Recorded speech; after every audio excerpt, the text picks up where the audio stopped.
Just, Sorry. what does that say? Like, put them away, throw them out wet, something wet and hard. No? What the fuck are you talking about? Like when you throw them out wet, something away hard. What is them? I've literally never heard this. I'm gonna Google this right now. No, but it's like throw them away hard and wet, something. Throw them away. I don't actually know how the phrase goes, and wet. but it's something like that. Put them. Rode hard and put away wet. There we go. What era is that from? I don't know. It's on Urban Dictionary though. Yeah, tell me what it's from. The way rode hard and put away wet. The way someone looks or feels when they've had a hard time of it, from a horseman's term, when someone has not taken care of a horse after a hard day. He was all hot and sweaty. He looks like he was rode hard, put away. Oh, so it's a horse. Rode hard, put away wet. Yeah, I knew it from something like So that. a horse is a horse that is sweaty and beat. Did you have horses growing up? I did, yeah. All right, well, that's why. Did you have horses growing up? No. Neither did I. That's why nobody knows what you're talking about right now. At least we have the title of this episode. Yes.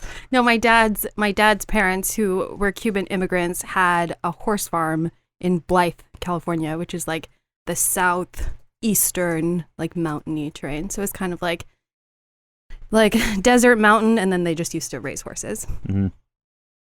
But yeah, that's funny. I never even realized where that come from, but I heard that my whole life. Mm-hmm. Life is weird. You never put two and two together. Well, because I always just heard it as an expression, or thought of it as an expression, even though I couldn't even really think of it, as like when someone's having a rough go of it, rode hard and put away wet. And I'm like, that's not how you want to do it. Yeah. Anyways, are you okay? Stop. No, I'm not going to be okay until this money is gone. All right. And it won't be gone for a while. I'm going to call it back. Okay. I don't want to hijack the show with my problems. Okay, you got to leave this all in, though, because people like this. I know, but I get messages and people are like, I love that part of the podcast. So Chris Cladis is here. Thank you. You're welcome. We have a guest. Your name's Chris. Yep. Should I bleep his last name? Maybe if Should you you want. bleep my last Do you name? want me to bleep your last name? I don't care. Okay. Is that what you normally do? If you want. This is a disaster. It just depends. I mean, it's all fine. my fault. It's not. It's not fine? No, it's not his fault. We good, bro. Oh, okay. Yeah, I don't care. It doesn't matter to me. I usually start by explaining how I know someone and giving everyone like a little backstory. Because usually when I have a guest in here, and not to say that I don't love you, but because I feel like I have love for all sentient beings, because I see no, shut up, I'm serious. I see myself inside of everyone, that's the whole mentality behind we are all one, so have you ever heard of egg theory, or have you ever read The Egg by Andy Weir? No. I'll send it to you after this. It's really cool. But it basically talks about what happened after you die. And I don't know if you know this about me because we don't really know each other, but I jumped off a 5-story building 3 years ago and I died for 19 seconds. And I had this spiritual experience that was very similar to The Egg, this short story that this guy wrote. And I was like, oh my God, it's true, And the concept of that is basically that your soul is a million pieces, a billion pieces, 7 billion pieces. And a piece of you is inside every other living thing. And then when you die, you reconnect to all of that. So I've had that experience. And so I do love you, even though I don't really know you. But to be honest, we don't really have the best. This is weird. I'm Starting off on the wrong foot. Yeah, Okay. definitely. Because we don't really know each other and we didn't hear good things about each other. Yeah. Just because we're both comedians in Chicago. And there's always this certain amount of shit talk with every comedian who walks in the door. You can know 5 people who are they're the best person I've ever met, and then 10 people who are they are the scum of the earth. Mm-hmm. And that happens to everyone, and it's happened to me, and I'm sure it's happened to you. And there was just drama where you're fuck this bitch, in the way that you were I don't like her for whatever reason.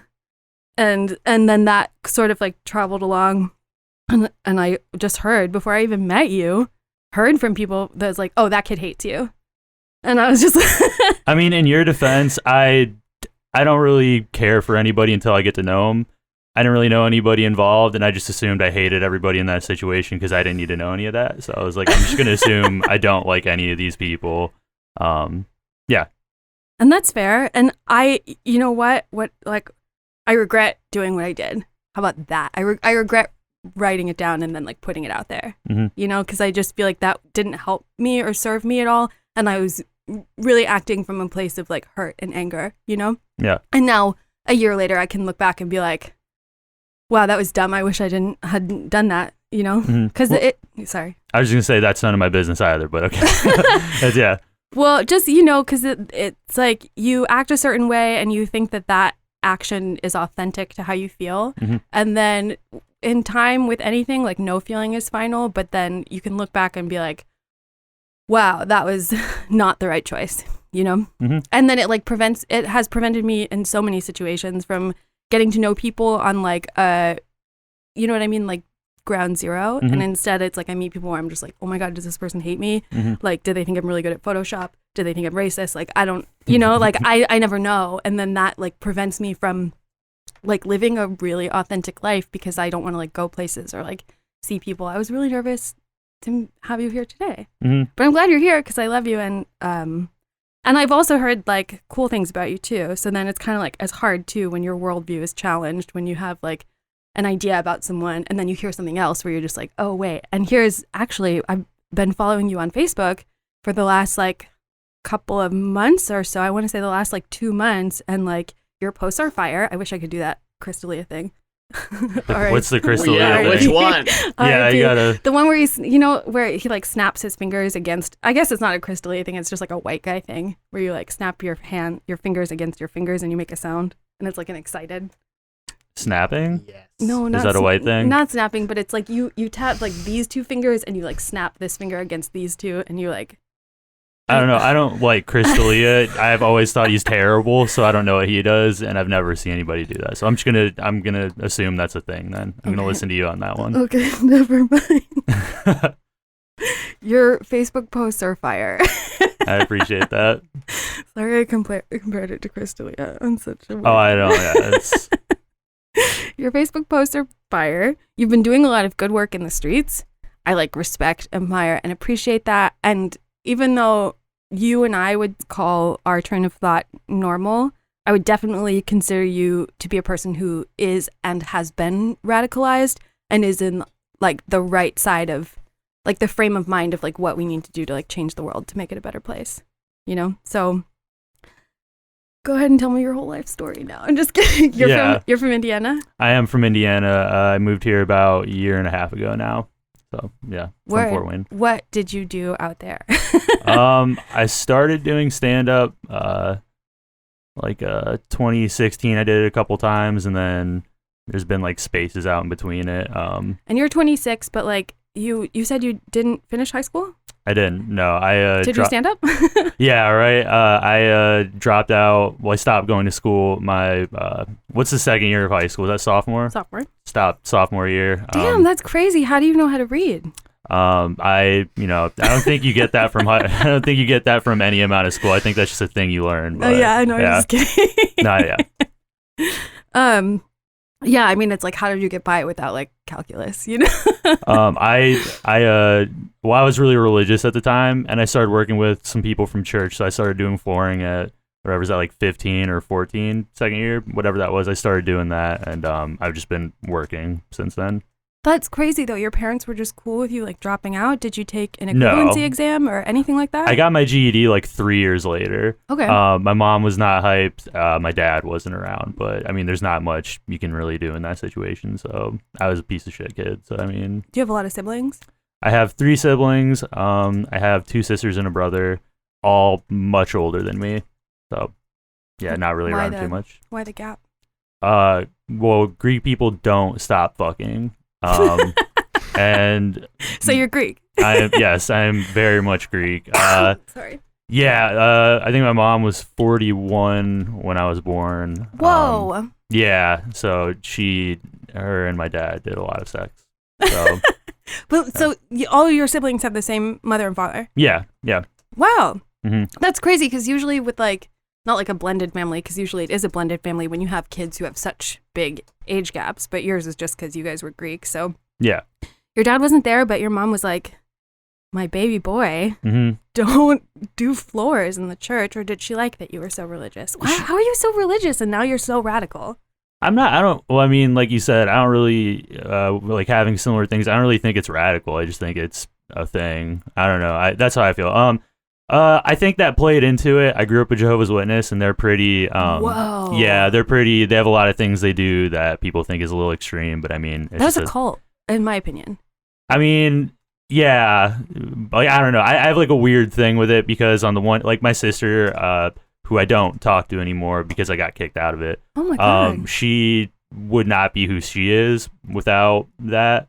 I'm assuming. In I a don't good know. way? She if she wasn't the way she is now, I'd probably be dead. Honestly, like she's a very good person. I just think what it is more so is their viewpoint. Like what they think short term is cool, but long term, like the big picture with it's not okay. They are a very tight knit group. There's a lot of it that just they don't look at it that way. They're very, like you said, it's a cult. It's very much like that. It's very much gang activity or gang mentality. They're open to people. They're not like they don't shit on anybody. They don't have any issues. Like they've never had any issues with racism. Like that's never. I mean, little things, but like it's never been like you're black, you can't be coming to this. Like it's never been like that. So they're an inclusive cult. Yeah, they're a very inclusive cult. Anybody can join. You just can't leave. That seems smart if you're into cult life. Mm-hmm. You know? Yeah, and That get you'd be everybody like, in. yeah, as many people as you can, so Yeah. you can get their money. Mm-hmm. Well, they don't do that either. You don't have to donate at all. Oh, so just labor. It's not even labor. You don't do anything for them. All it is like the stuff that you do is Get other people to join the cult. yeah, like it's really Which is labor. I mean, I guess, but I mean, they go. I mean, all religion is a cult. Like it really is. Yeah. All religion is dumb. Yeah. Spirituality's fine, but all religion is kind of stupid. And I'm not trying to like justify anything. No, but, I agree with you yeah. wholeheartedly. Mhm. I mean, especially, I would say all monotheism is really stupid. That's a big word. Remember, I dropped out, so So if anything that says I know it. there's- I'm just yeah, Oh. I'm just like sorry. yeah. I'm sorry. Yeah. So I would say monotheism is dumb. But then sometimes when you get into certain, sects of polytheism, like Hinduism and shout me out one more, paganism. Yeah, like I'm into that. You know. So I would say all organized religion is dumb. All monotheistic train of thought is dumb. All dogma is dumb. Mm-hmm. But do you feel like I'm always so interested to meet people who you've been so radicalized to like grow up in a super religious environment and then to like pivot into what you're doing now, which is like marching, the streets and like actually putting your body on the line for, you know what I mean? Like human rights. That's another. I don't know. I have a very weird. I don't know. I grew up doing stuff like being out, like going door to door and stuff. It molded me in a way where I'm very protective of people, and I don't like thinking. I don't know. Like I've had people say like, "Oh, it's really good what you're doing." It's like I just should be doing it. I don't want like I barely like I'll post videos, like I'll go live with stuff to show like what's going on. I thought about making a different account that doesn't have my name on it to show that because I don't like that. I don't know. It's not about me and I don't really need that attention. So it's just like it's about something else. So I don't look at it that way. That's why I don't think it's radical at all. I think it's just a normal thing. And the idea that it's radical is radical. Well, but the fact that you think that is normal is radical. You know what I mean? The fact that you have normalized your radical thinking, that is in itself like a radical act. And that's kind of what we all have to like push towards. But it happens on the individual level. It is so personal. I think it's a spiritual evolution of like self that people have to have where they genuinely see themselves and everyone else. And so it's like, why wouldn't you march for yourself? Why wouldn't you march for everyone else? But that, unfortunately, that is radical. But like you have to expose normal people to someone who's normalized radicalization so that they can sort of take that bridge and be like, see this, it's like exactly the same and it's good. you know? That's why I'm like the worst person to talk to people who don't have that mentality. I'm just very cut and dry. I'm not the most articulate person, and I don't like dealing with all of that. I'm comfortable helping out in other ways. I'm cool with like protesting. I'm cool with being out there. But when it comes to like having that conversation with somebody who doesn't think that way and who's very much on the other side, I'm just gonna let other people who are smarter than me deal with that. Like I will support with whatever, but I'm not intelligent enough to have that conversation. Like I'm honest about it. I know I'm not that smart, so that's just how I look at it. You are smart and you're amazing, but I think that is a really smart move, is to just not really take on that emotional burden if you don't feel equipped or just like willing to like do that, because it sucks to like try and break someone else's like mental processes down for them. And that's what I mean, is that it really has to happen on an individual level. It really has to happen like inside your own heart. You almost can't even change anyone's mind. So that's like the smartest thing that you could do on top of already the best thing ever, which is normalizing radicalization, and then to not feel like you have to be an evangelical about it, because that really doesn't change anyone's mind. Just living it and being it and setting an example to a point where you've never had a conversation with me, you've never reached out to me and said anything to me, but I like saw you and saw what you were doing, and I was like, okay, I have to sort of like take you and like and put you in a platform that the people that care about what I say can listen to. So I'm like, this is the move, you guys. Like this is what you have to do. And like, this is the move. It's like, what do you do? Like, you are the living example of like, what do you do? So I still want to know how it happened though. Okay, so you're like doing floors. You're a Jehovah's Witness. Wild that a Greek family is Jehovah's Witness instead of Greek Orthodox. Well, so my grandfather on my mom's side, all my dad's side is in Greece. My dad came here. He ran away from home when he was like 13 from the island he lived on. So his family's completely out of it. My mom, so you come from a line of radicals, word. Yeah, right. Yeah, so they were that. I don't know how that got started, but they weren't really close to the Greek Orthodox Church outside of like cousins and other stuff, but we didn't really have that in my family. Yeah, no, I just, that's what I grew up around. It definitely... Who found it though? Your mom or your dad, or how did they get That's what I'm saying. I know it's either my grandfather on my mom's side or my grandmother on my mom's side. I don't know. Word. I'm not very close to a ton of people in my family. I'm close to like my siblings and my mom. But I don't know. I've never really cared about this. Like, not like that sounds bad. I just no. I don't mean it in like a I'm scarred for life kind of way. I just don't know. Like I wasn't around them, so it just kind of didn't matter.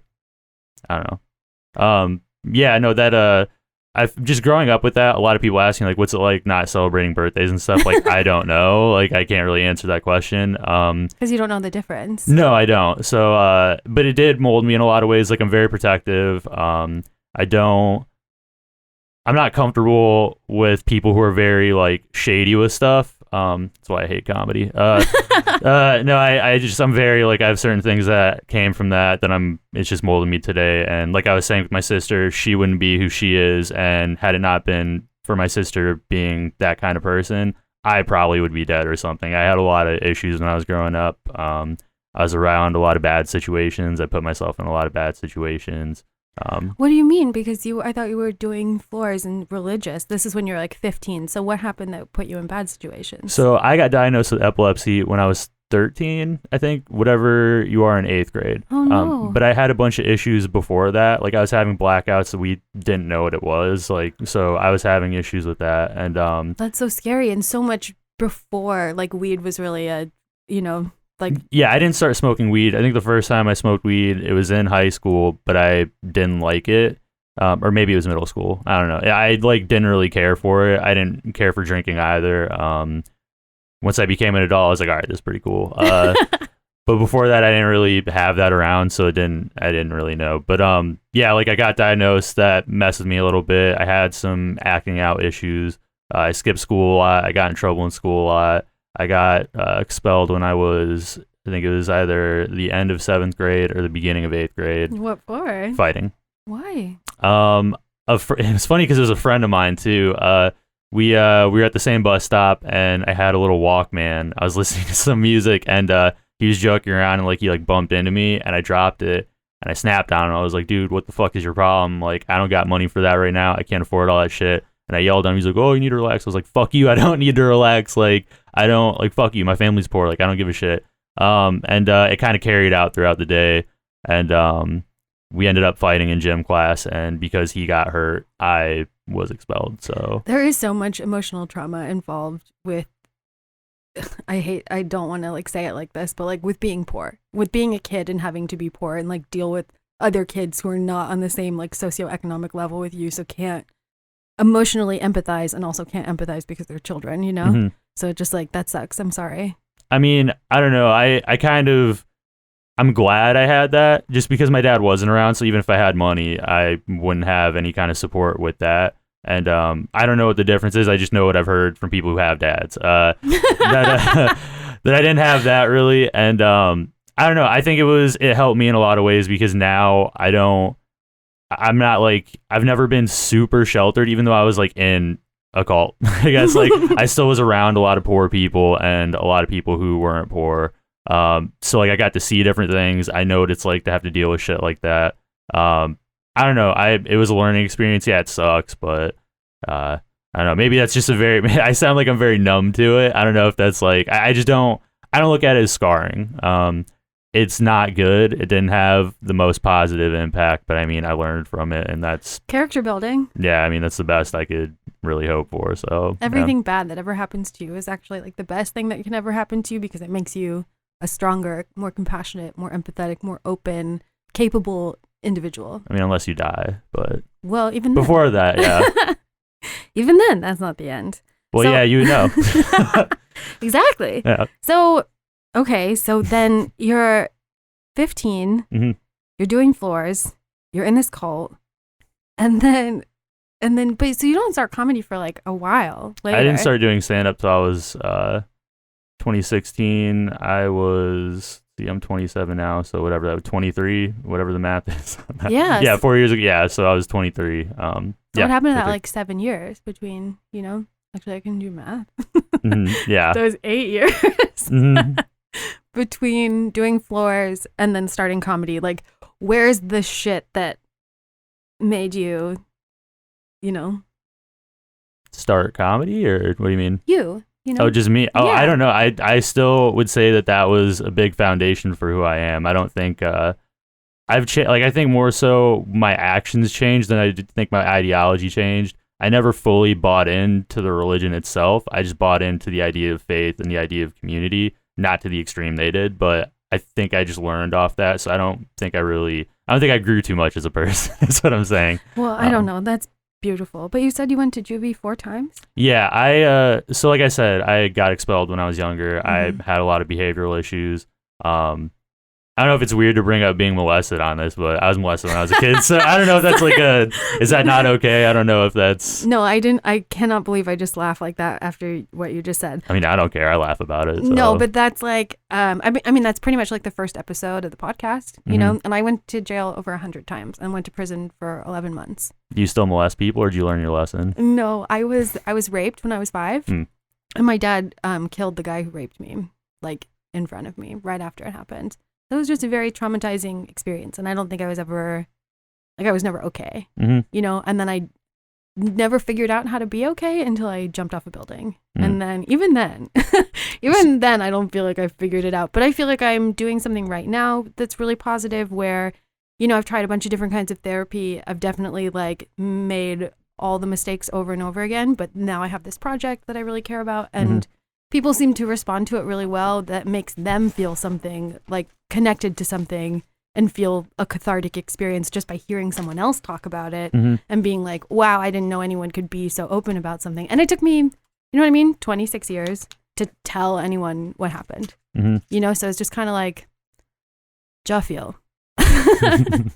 So yeah, please talk about that if you feel safe. I mean, that's all it was. I was just gonna say that I had issues from that because it happened that year. So I mean, like I had a lot of stuff. Yeah, When you were 15? I had a lot of stuff. Well, I was 13. It was the year I got diagnosed. Yeah. Whoa. Because that was the year my dad went back to Greece. That was the year my dad got deported. That was the year I got molested.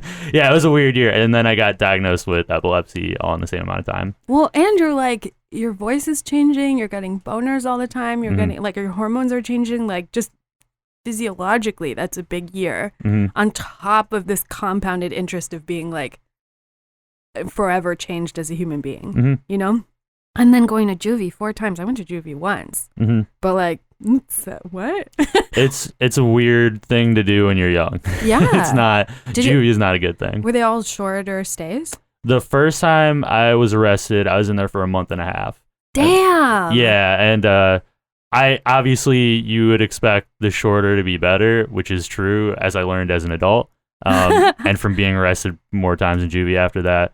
But I think that kind of numbed me to the idea of that too. Like I don't really care. Like it sucked being in jail, but more so for health reasons, just because I wasn't getting all the medication I needed for my epilepsy. But Oh my God. I kind of got along with everybody, so I mean I didn't really care. Like I had a Well, the I was- people in there aren't the problem, you know? No, not at all. That's what I mean though. Like the actual part of it that took my mind off it a lot. Jail's fucked up, obviously, but yeah, I was cool with that while I was in there. It was a long first time. Second time was like 3 weeks. Third 2 weeks, and the last one was overnight because they had to drop the charges. So What? Why? Just all the same stuff? Just fighting or vandalizing or what? Just being reckless? So I had a very bad temper already. When I was diagnosed and everything, they gave me a medication. I don't know how much most people don't know this. Epilepsy medication can cause depression and it can amplify other things. So I already had some other shit going on.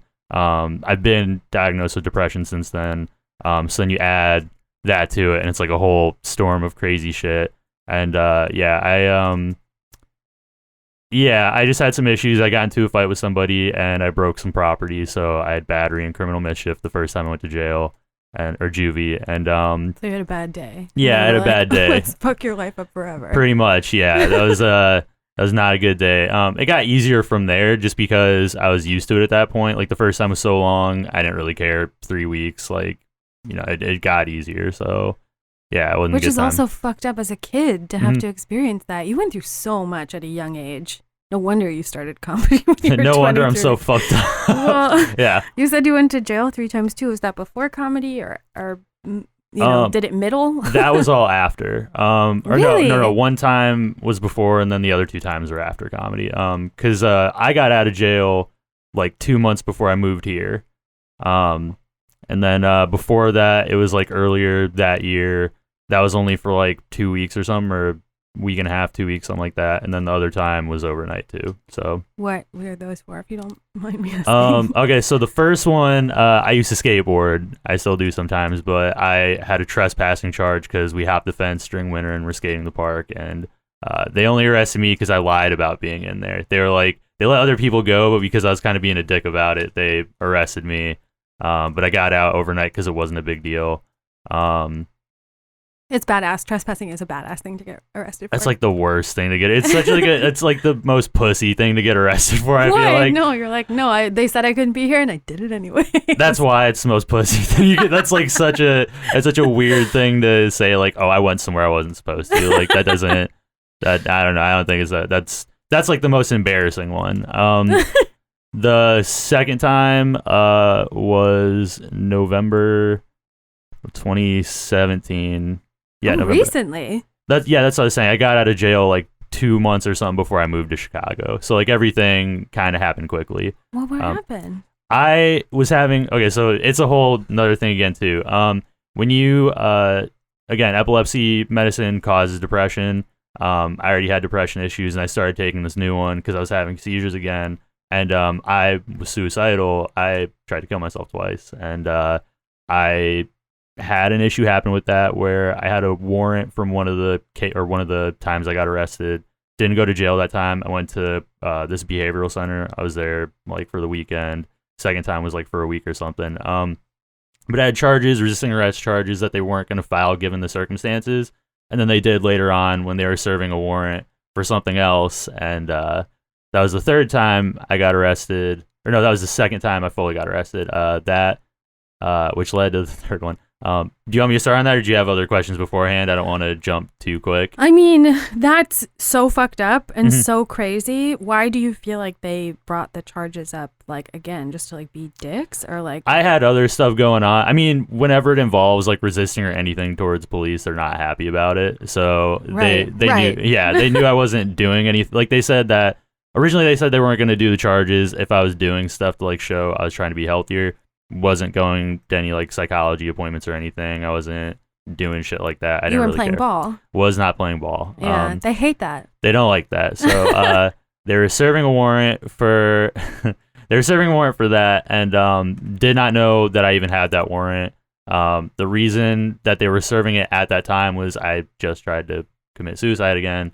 And and then the ambulance was coming. I didn't know that.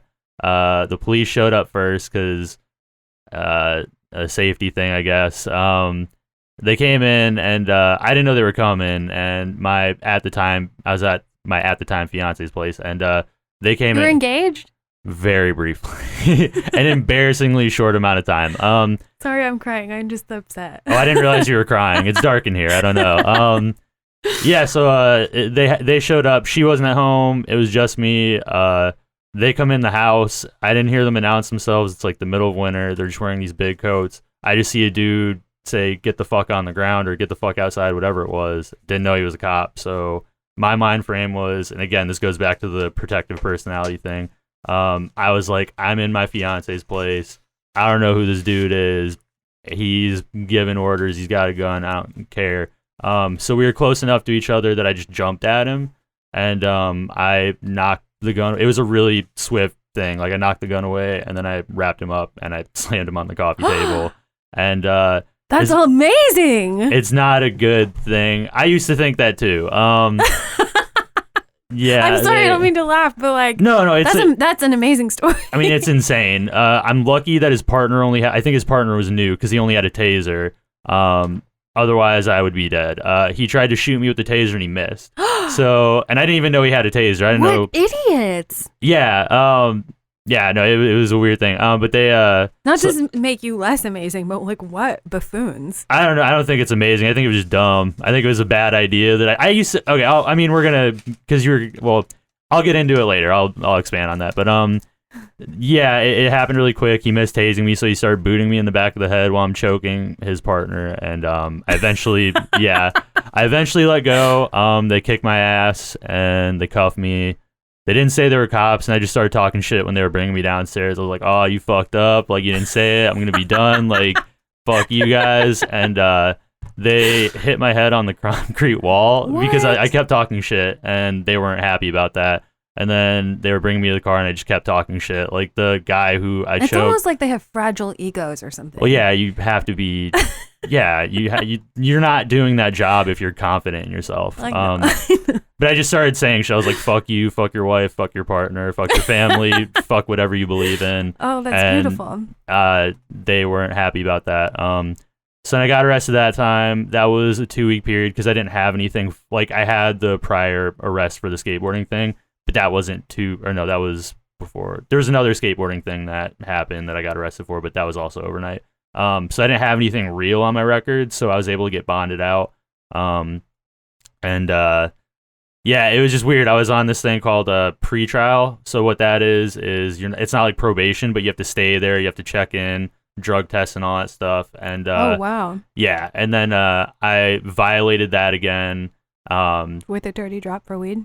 No, I didn't really start smoking until until earlier this year. What? Yeah, like I smoked weed throughout, but not really big. That was kind of a sticky situation that is still kind of open case kind of thing, so I can't talk about that one too much. But I had violated, and they brought me in, and I was in for... What'd you violate for? Well, that's what I'm saying. That case is still like... Oh, yeah, I'm sorry. Like that's a little incriminating, so I can't get into that too much. So I violated though. Yeah, there's just more to that story. That's why. But they bring me in. They put me in the schmock or smock, whatever that's called, where you have to wear the thing because you're a danger to yourself or whatever. Mm-hmm. I got into a fight with one of the people in the jail because they At wouldn't. Cook County? This is in Indiana. Oh, okay. This was in Indiana. I've never been arrested out here. Yeah, I mean, I don't know what it's like. I'm assuming it's worse, but I don't know. Worst jail in the country. Oh, hell yeah. Mhm. Congratulations. Mhm. Yeah, no, so I had that. I was in there for about 3 months. Inside of that, me and we weren't engaged anymore, but me and the girl who I was seeing fully cut it off. Ugh, that's a hard way to end a relationship. Well, it was weird because she was still putting money in my books. Like the whole time she's putting money on my phone and my She's books. a real one. Well, no, because I found out she was seeing somebody else. So it was, yeah. Oh. So she's not, but Oh, but that was still nice of her.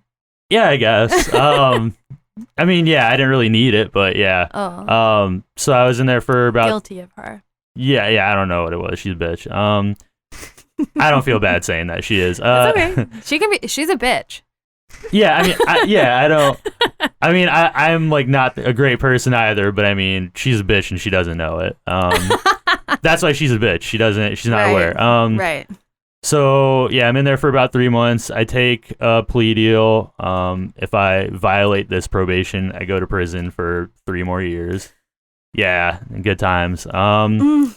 So that's why I can't really talk about the other thing. Respect. Yeah. So that's going on. It's not fun. I'm just kind of used to it now. Wait, yeah. So you're on probation currently. Yeah, I'm gonna be on probation until 2022. Did they know you're in Chicago?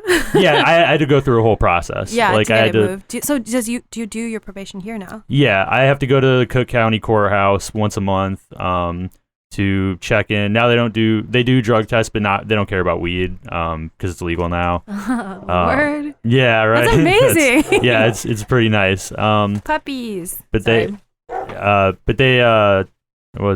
so I'm doing that now. I have the probation out here, and yeah, it's not too bad. It sucks, but it's what I'm used to at this point. Yeah, probation does suck. Mm-hmm. But if you make it through, then it's like they only took a piece of your life and not all of it. Well, unless you have 2 felonies like me, then you then you don't have a. I mean, you're separate from it a little bit, but I have 2 felonies, so it's a little. So how do you like survive in this day and age? Because I deal with that problem all the time, having gone to prison. I've not to brag, Mhm. I have 13 felonies. Nice. But like getting an apartment, getting a job, getting, even like a line of credit is Mhm. more complicated because of those things. Like how I survive because like I have rich grandparents, you know what I mean? And like no parents, which means that I have like, what would you even call that? Like postmortem, like money, like family money. But like how do you like I mean, you don't have to Well, that's go where into detail. well, that's where growing up poor helped. That's what. Oh, sure. Yeah. So I mean that's what I mean though. That helped out a lot. To get like my apartment and stuff. Everywhere I've lived before that, I've known the person there and I've just rented from them. Mhm. The current apartment I'm at is the first time I ever had to do like a whole process. Didn't do a background check. Didn't check credit or anything. I have Whoa. horrible credit. Whoa. But yeah, no, it was nice to get into that. I just lie and apply for jobs at shitty places, or I go through temp agencies. Does that work? Yeah. Word. Yeah, it's I don't know.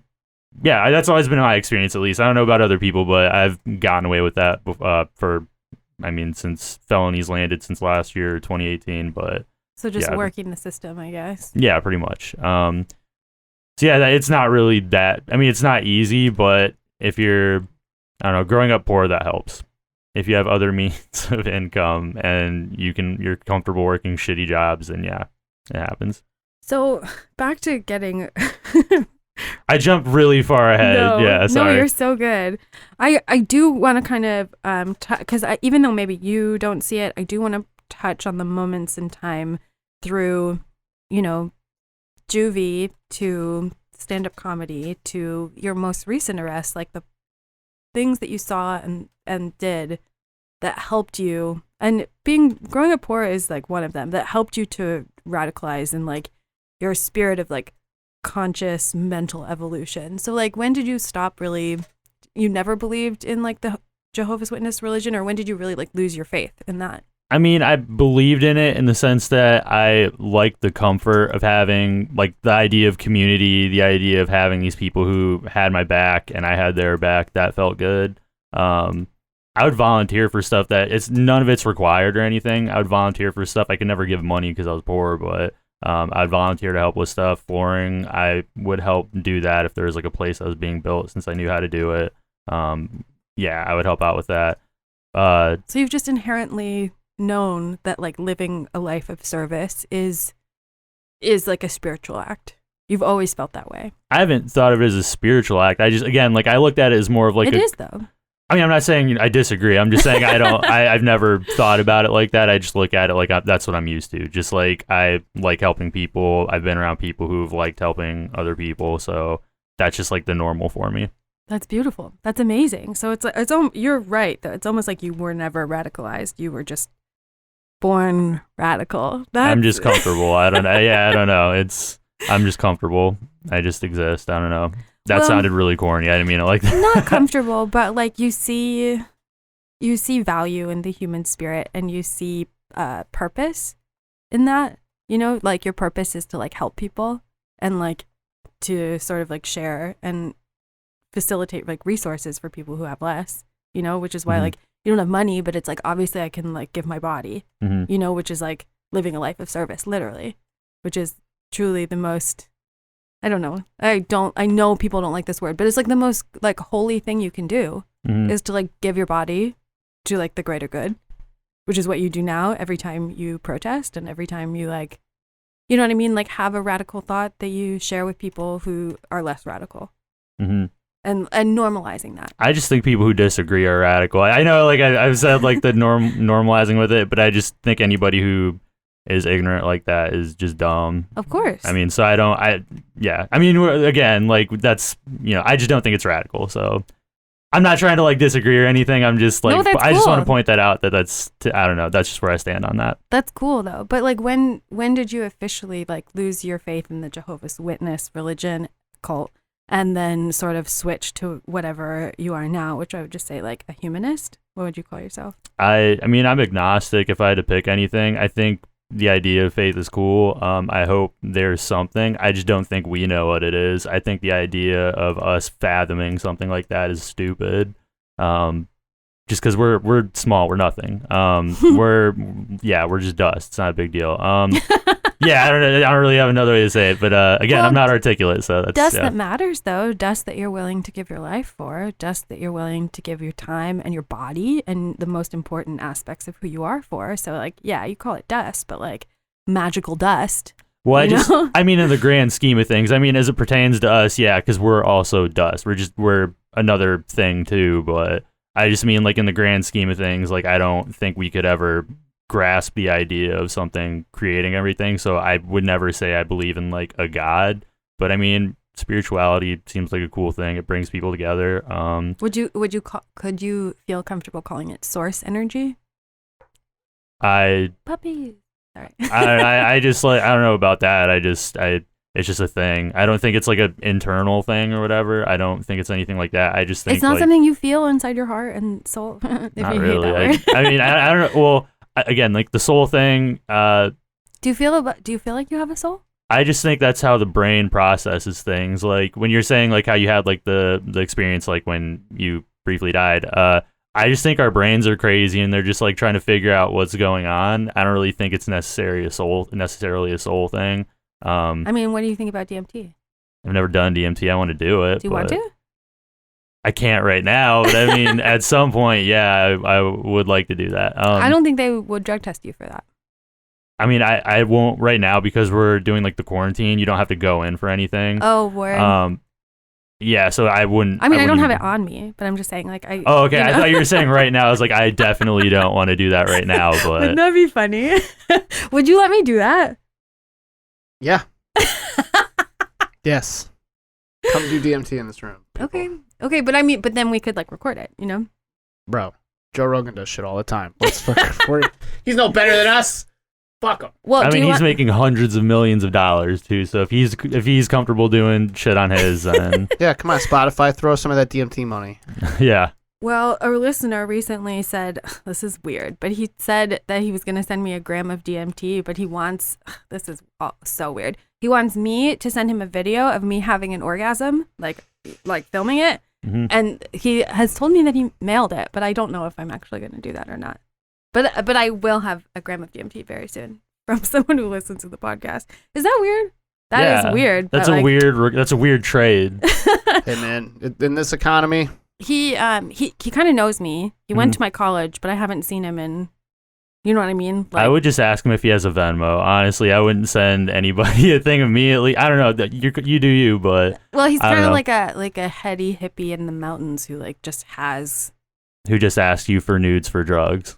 Who has a bunch of DMT? Mm-hmm. Yeah, and then he was like, "Do you?" Well, before I used to do this thing on Instagram where I would say, if you donate to Bernie's campaign, R.I.P.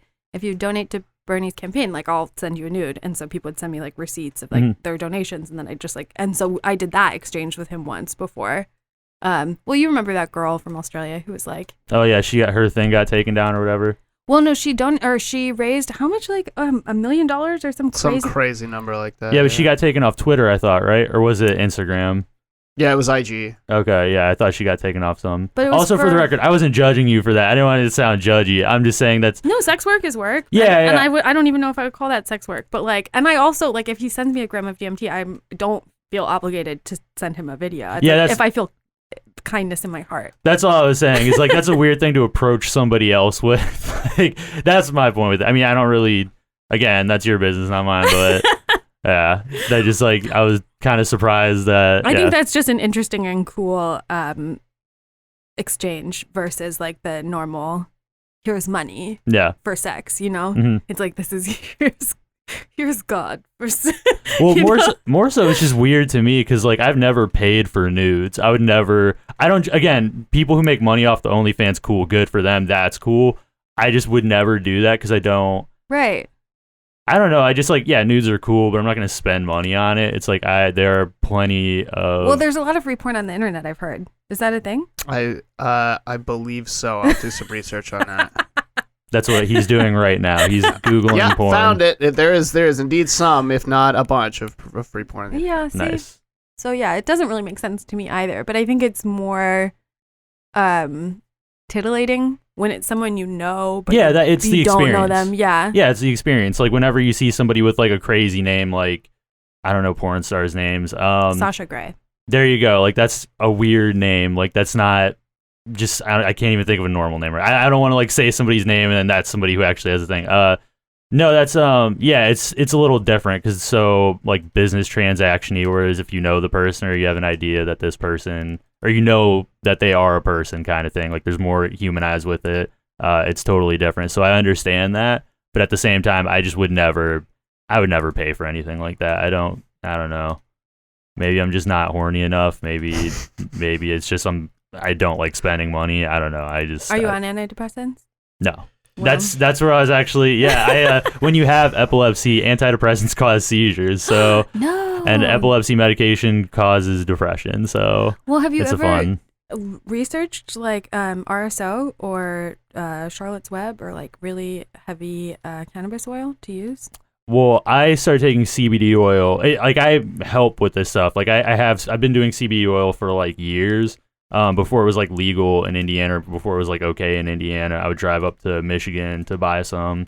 So I mean, I've managed that in other ways. I just don't do antidepressants. I don't fuck with that stuff. Yeah, that's just That's amazing. That's a hard choice to make, but I think it's really incredible and brave when people choose to find a different way.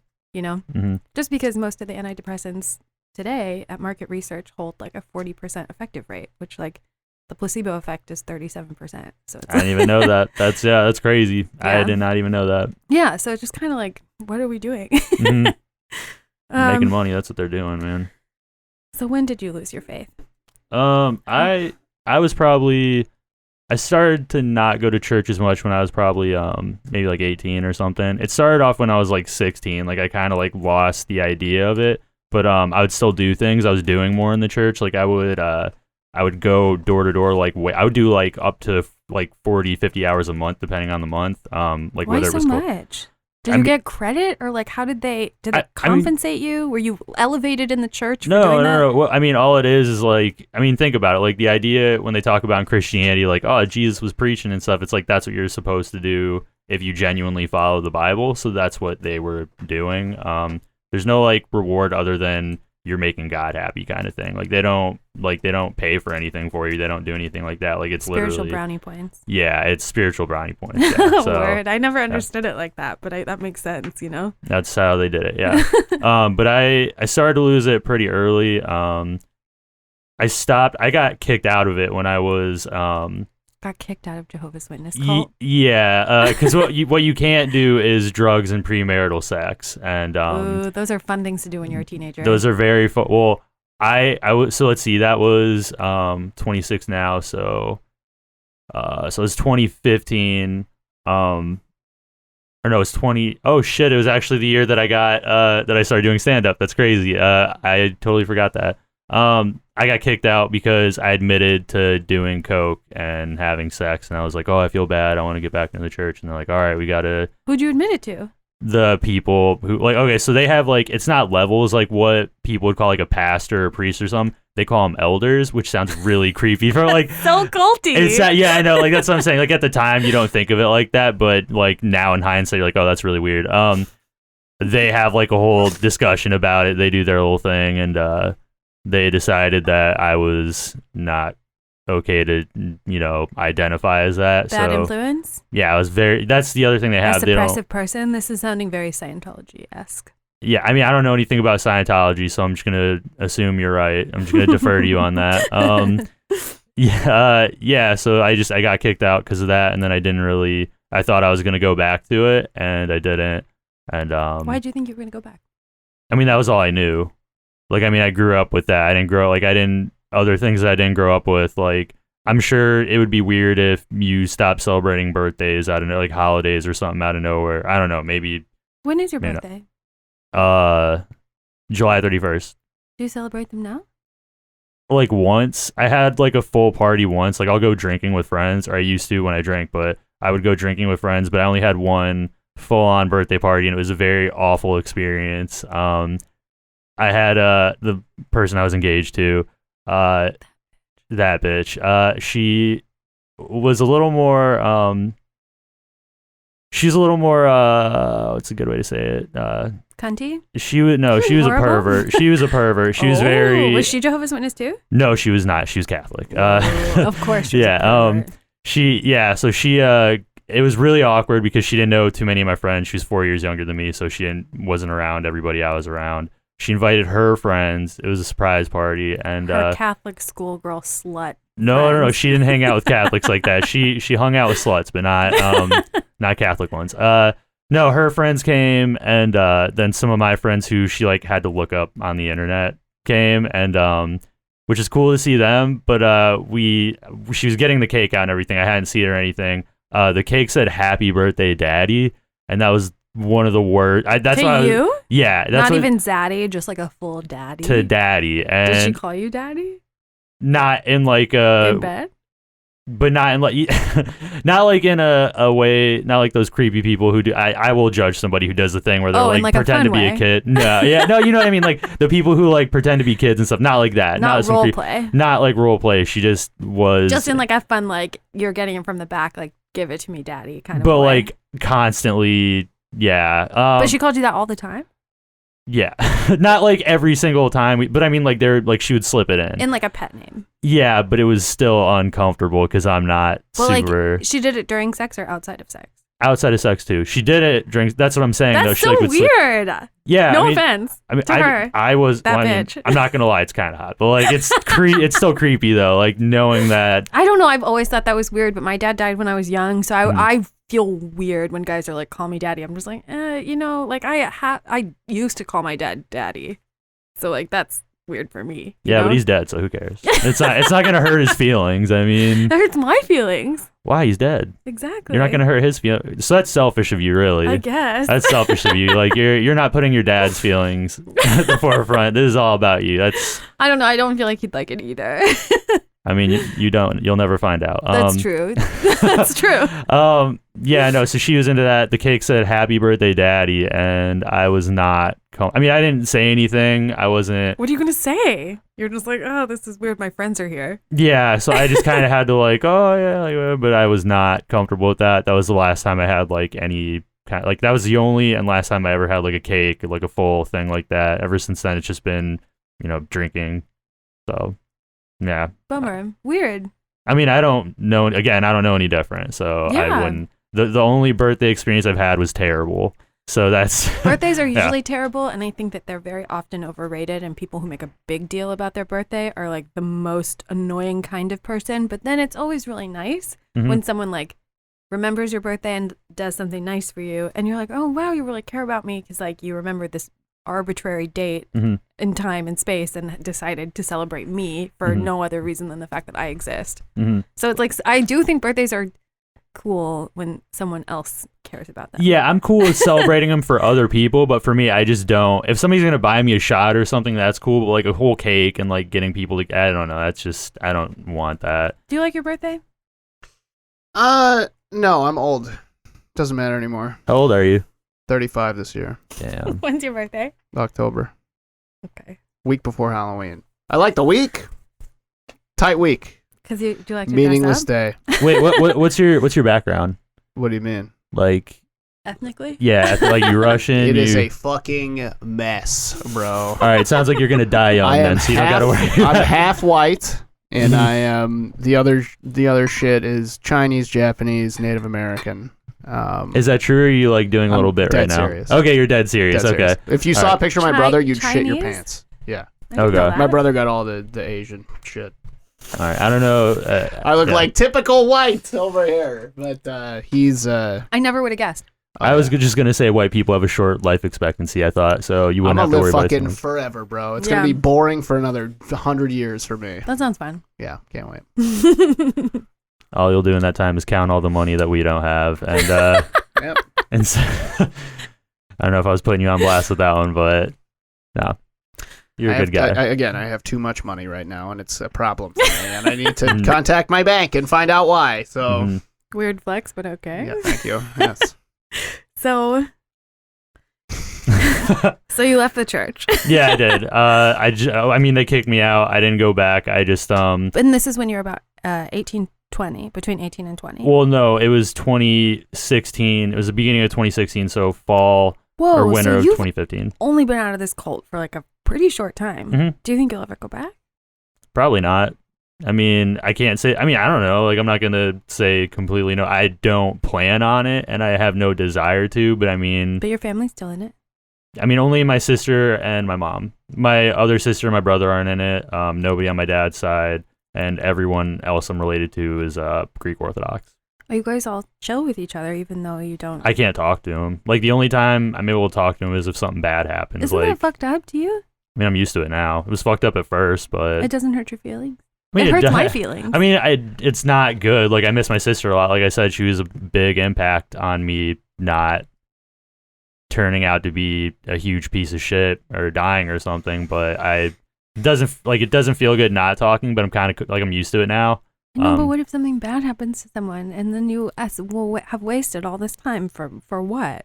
I would give anything to like talk to someone who's dead still, you know? Yeah, but I look at it this way. I think that would be more selfish on my part, just because, I mean, you have to think about what religion is to them. That's what things are.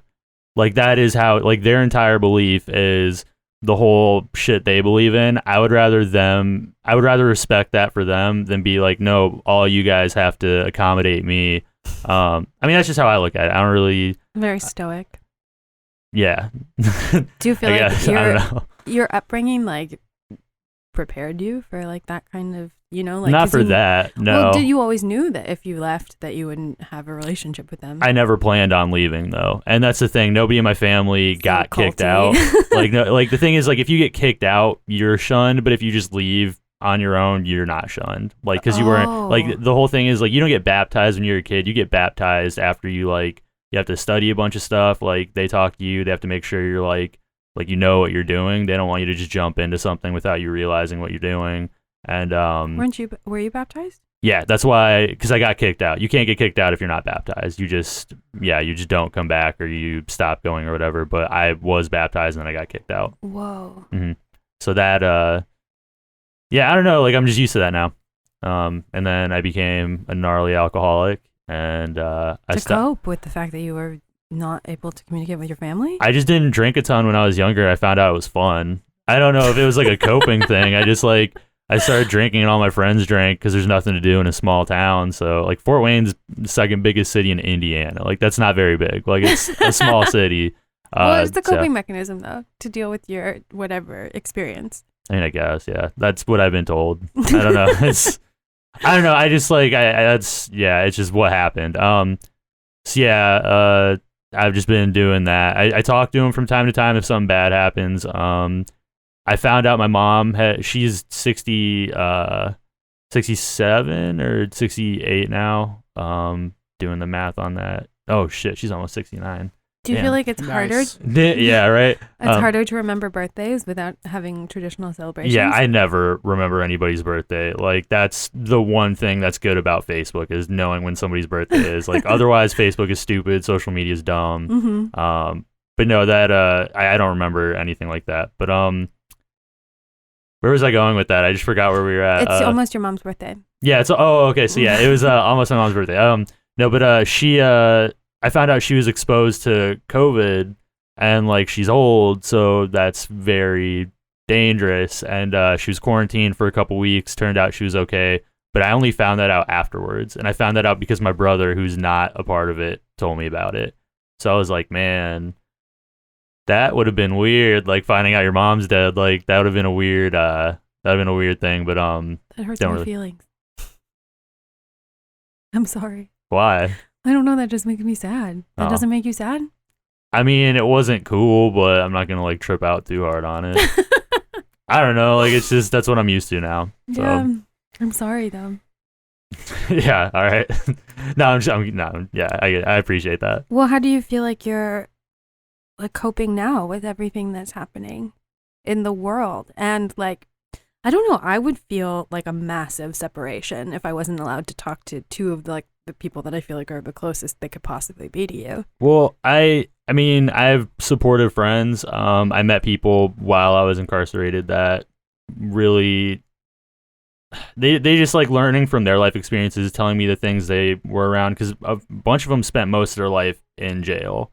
Like a majority of their life is behind bars. So I talked to them about stuff and just getting experiences from them, just learning what they went through. That helped me be a little more like I just kind of just go with the flow on a lot of this stuff. But it has been weird lately though. Just I didn't realize before everything kicked off. Like it's weird because you don't really know how ignorant you are until you have like a smack in the face with it. And I really wasn't super political before all this. Like it's really been the last 3 weeks I've really been political. I barely ever like volunteered for stuff before this. I'd gone to like a few protests for different things, but I was not very political. And then the Saturday when everything happened, that was insane. And what happened? What did you see?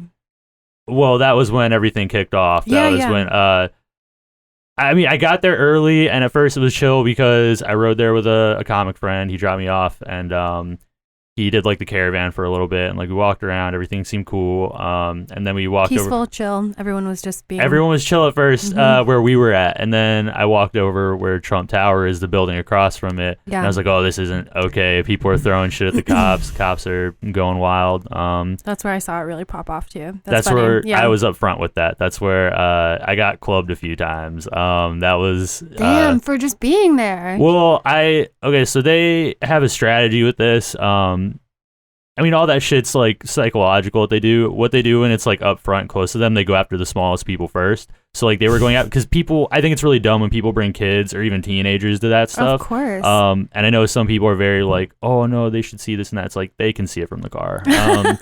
That is not the place to do it. But there were like kids getting grabbed by the cops, and like a bunch of us. It wasn't like, oh, I'm some like whatever. I mean, that's like the people who are bigger than them, older people were like grabbing the kids away. So we were getting hit, and that was just crazy being around that, seeing everybody throw shit at cops.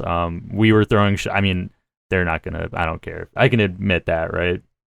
All right, they're never gonna hear this. No, but like we were throwing shit at cops. We were yelling shit at cops.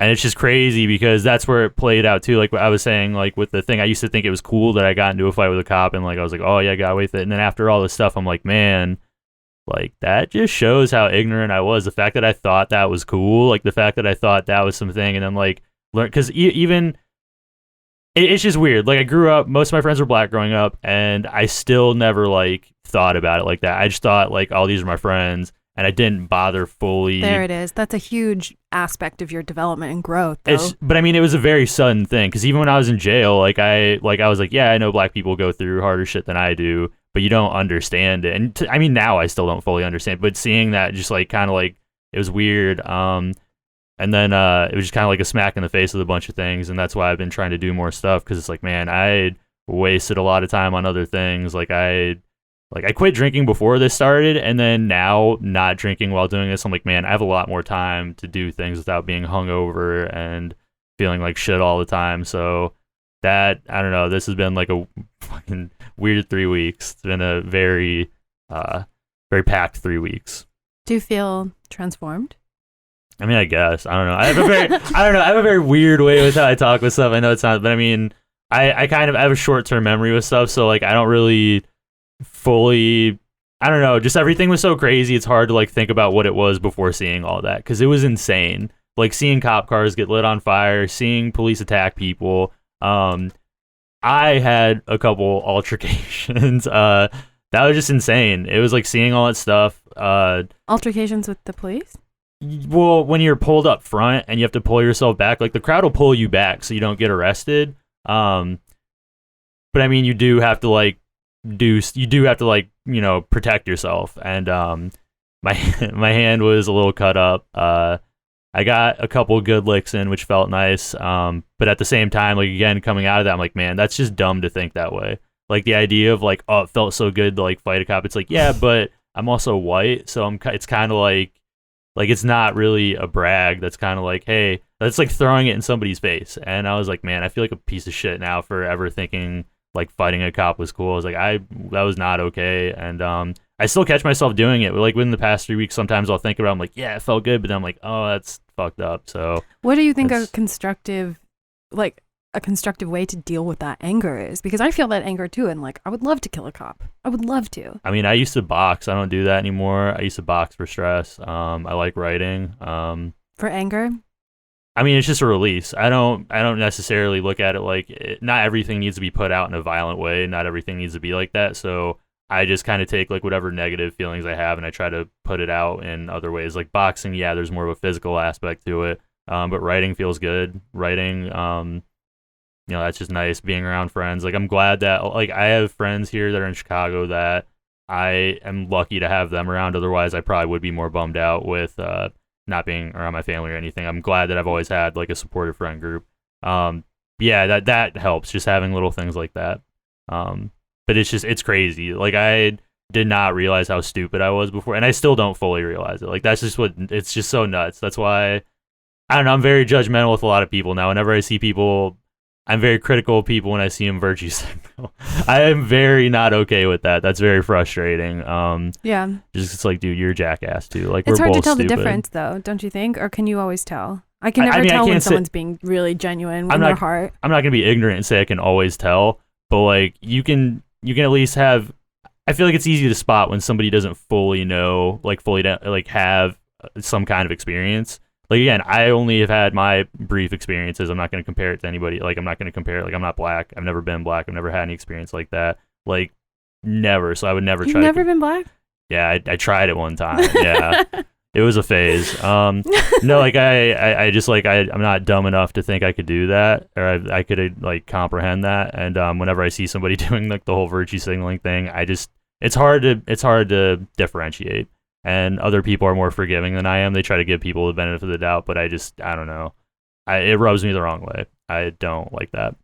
I feel like, I guess my overwhelming emotion towards all of this is like, why did it take so long? Mm-hmm. You know, like, why is everyone upset now? Like, why haven't we felt this for way longer?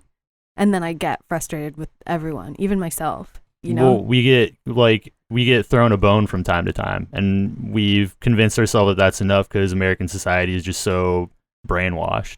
we think like, I mean, there have been huge strides, obviously, but I mean, people still get killed in their communities. People still have all this stuff happen that again, I didn't even realize it was this bad until after this stuff started, and I started going to this stuff because I'm like, man. And seeing it with your own eyes. I mean, like seeing people who are talking about it, because like I've never been like during protests is different than just like walking down the street and getting shot or something. Like that's not the same thing.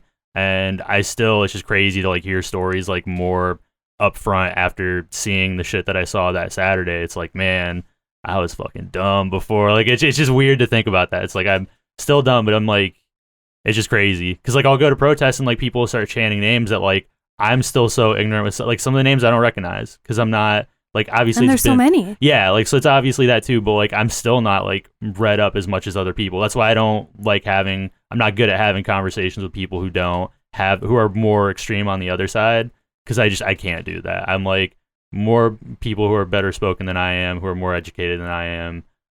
That one's on for the smart people. I will do what I can to help, but I cannot. The conversation part's too hard for me. I almost feel like the conversation is pointless at this point because, like, what discourse can you have with someone where you're like, and all of these people have been killed and you don't see a problem with that? You know what I mean? For nothing, for literally nothing. It's just like, and like, you can't explain to someone who doesn't see a problem with that, like, why people are people, you know? So it's kind of like, at what point can you even have a conversation anymore? Like, I'm almost really annoyed and sick of all of these, like, retorts to like the all lives matter like rhetoric because it's like that's not a point, you know what I mean? So it's just kind of like stop making counterpoints to something that isn't a point because that almost gives that point non-point power, you know? Well, I don't think anybody argues with them anymore. The only people that argue with them are like people on Twitter who don't really expect anything to come from it.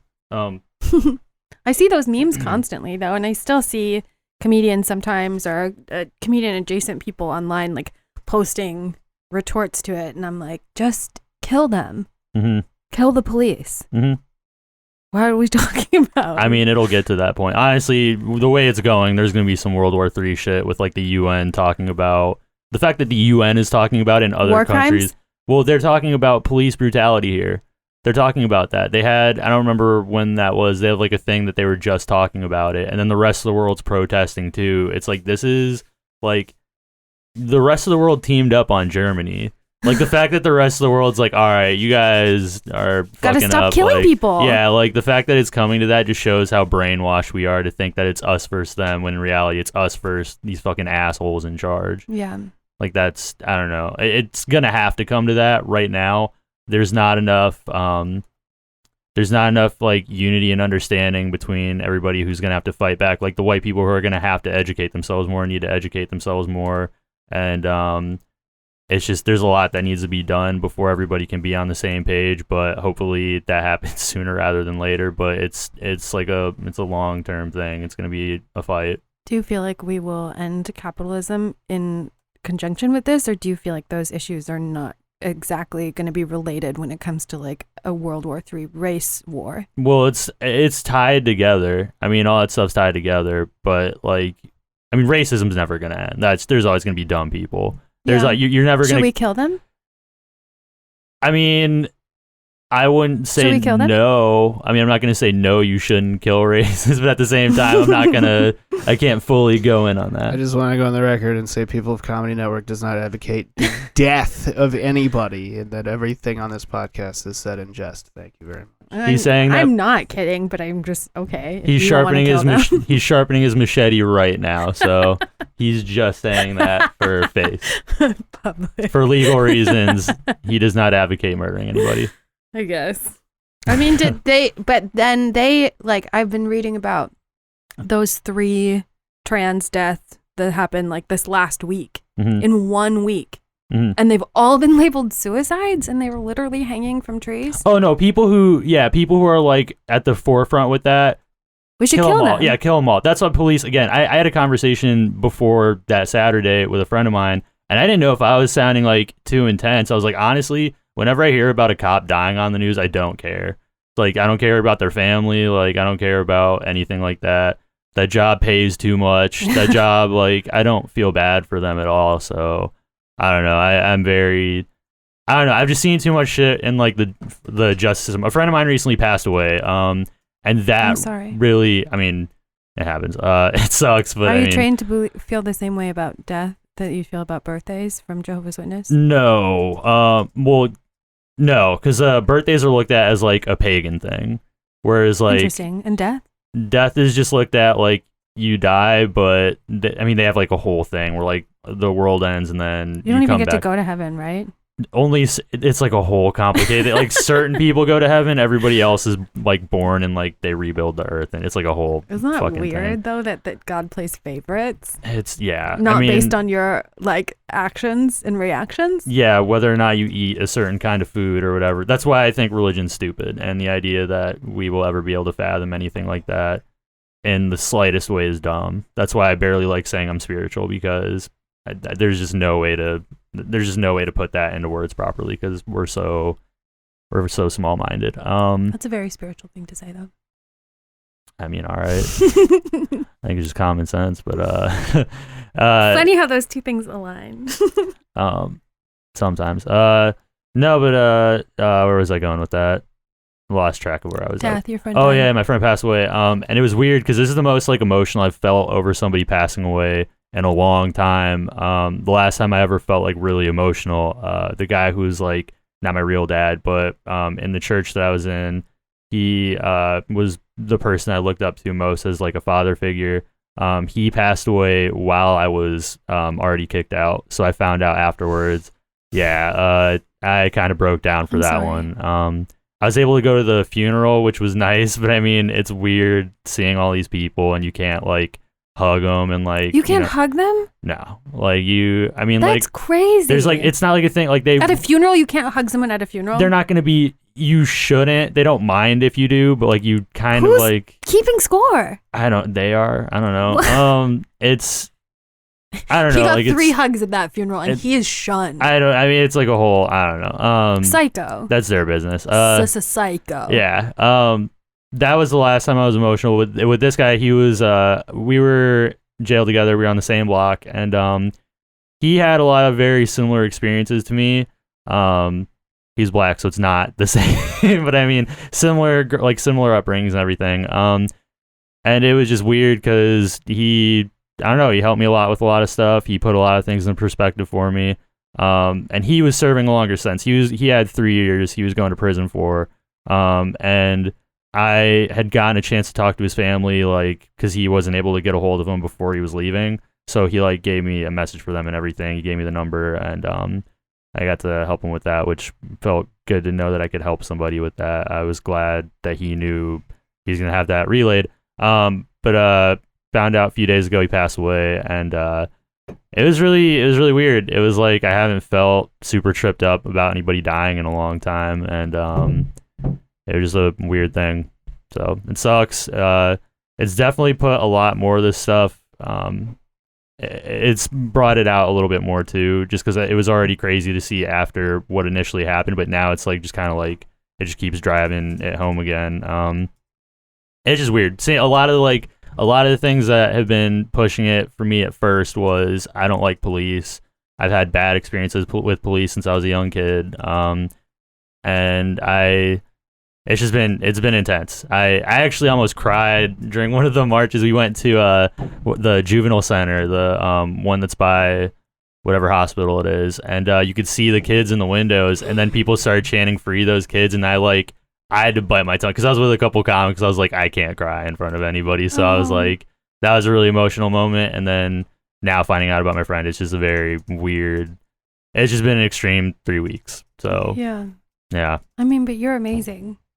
I don't think so. I'm Yeah, not. you're really amazing. Amazing to keep doing it. Amazing to put your body on the line. Amazing to care so much. Amazing to have your heart so open to that. To see that and like see yourself and to feel that with your friend and feel yourself. Like to me, that's God. You know, like that's you experiencing source energy. Okay, it's a spiritual. Okay, I get what you're saying. Yeah. And that's like, I mean, that is what needs to happen to everyone. But like, I'm just so in awe to like meet someone personally who's like gone through that, you know? I mean, I don't know. I think it's more of a I don't know. I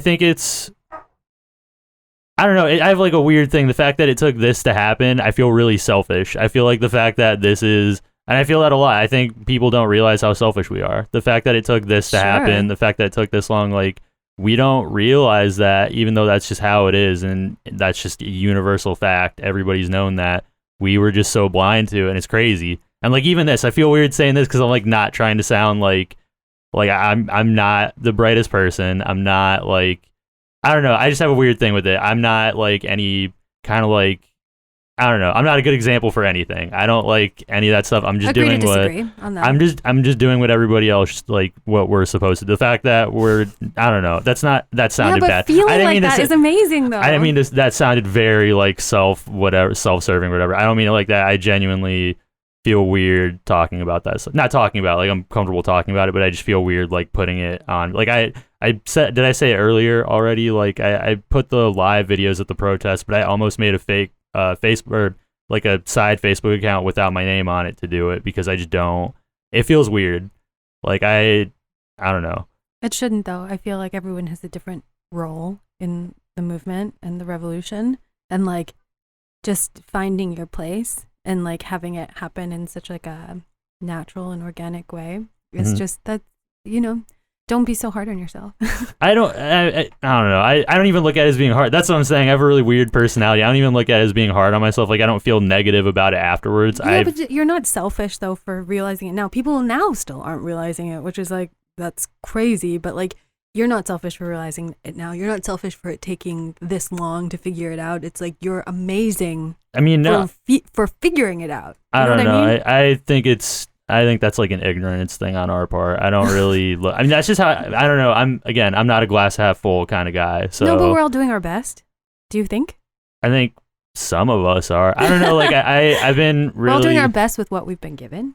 I think some of us are. I don't know. I don't know. I have like a weird thing with that. I don't like putting my name with stuff because that I don't want anything, even if it's like a small amount. I don't want to distract from anything. I don't deserve any kind of credit for anything. That's not like that's. Agree to disagree. No, but it doesn't. Like I understand what you're saying. I understand where you're coming from, but like genuinely, that's not like this isn't for us. Yeah, but like, you still have to help people figure it out, and that part is for us. Is like to help other people get to where you're at now. Yeah, I know, but I'm saying like taking any kind of like credit or like I don't like compliments for it. I don't. It doesn't make. I'm like not trying to like. No, it's okay. I can still think you're amazing, and you can still disagree with me, and we can still be friends. I don't know. I have a weird thing with that. I just don't like. I don't know. It's more gross to me than anything else that it took this long. Like it's embarrassing. Like I'm like there are times where I'm out and like I'm at these things. I'm just like I am a piece of shit. Like I can't believe like. Just hearing people talk, it's crazy. It's like, I can't believe I was so dumb I can't believe I'm so dumb now, but like, I can't believe I was just that blind to it. Like, it's just nuts. Like, it's just crazy to think about how much we suck. It's wild. Yeah, it is. It is hard to like stomach sometimes when you really have to take a hard look at the reality of like humanity. Yeah, nobody wants to do that. Yeah. Yeah, but I mean, also the polar opposite side of that is that it's amazing that your soul is so magnificent and beautiful that you can walk by that juvenile detention center and see a kid who's not you, but you can feel so deeply with that kid from your own life experiences that you can be moved to have like a physical response to it, a physiological response. Well, that's what I'm saying. That's why I feel selfish. The fact that it took the fact that it took something like that I couldn't empathize with somebody else with a different life experience faster is embarrassing. No. I mean, it is though. Like, no. It's good to learn now, but like it is embarrassing. Like, we got to be honest. Like, that's not okay that it took this long. I was just like I was looking at the kids. I was like, fuck, like that. I was like, fuck, that's crazy. Like, I haven't been to a juvie center since I was a kid, and like jail is way different because you're just like most of the people who are continuously in jail are used to it. When you're a kid, you're like watching somebody form into being comfortable with this insane. That's why prisons are insane. The justice system's fucking ridiculous. It's just weird. It was a very emotional experience, and I was glad that I was there. I'm glad that I can help in the ways I can, but it's just like I am not a glass half full kind of guy. I feel not okay with a lot of the stuff that I don't know, it's weird. It's nice to help now. It's nice to do what I can. It is frustrating seeing a lot of people, and I have conversations with friends of mine who, like, we all talk about this. Like, it's frustrating seeing people who will, whatever, say some shit online or Twitter or whatever, and they're really not doing much. It's like, if you went to a protest once, you donated a few bucks, like, that's not doing everything you can. Like, you should be doing more. Like, it's good that you did what you did, but you should be doing more. Like, you can do more. Be real. And we all can. Yeah, no, that's what I'm saying, though. So it's like, it's frustrating when I see somebody, like, even remotely seem like they're virtue signaling. It's just not, it just frustrates me. It's just very, like, dude, I don't know. It's just crazy. I'm very big. I don't know. I have a very dark, like, not dark, but I have a very, it's very black and white with me where I stand on that. Like, you're either oblivious to everything and okay with being oblivious, or you're not completely oblivious.